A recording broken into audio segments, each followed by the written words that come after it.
আসসালামু আলাইকুম বন্ধুরা, দেখেন আমার ঘরে বাচ্চাগুলো অনেক বড় হয়ে গেছে। আজকে অনেক দিন হয়ে গেছে বাচ্চাগুলার, দেখতেছেন আপনারা। দেখেন বাচ্চাগুলো অনেক বড় হয়ে গেছে। আজকে 10 দিন হয়েছে বাচ্চাগুলোর। 10 দিনের মধ্যে এগুলো এমন বড় হয়েছে। দেখেন পানির সিস্টেমগুলো একদম অটোমেটিকলি পানির সিস্টেম।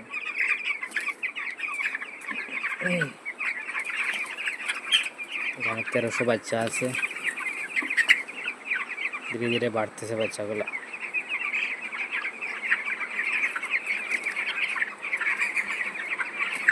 সবসময় এরকম পরিষ্কার পরিচ্ছন্নভাবে রাখবা, তারপরে আপনার মনে অসুস্থ হবে না, সুন্দর থাকবে।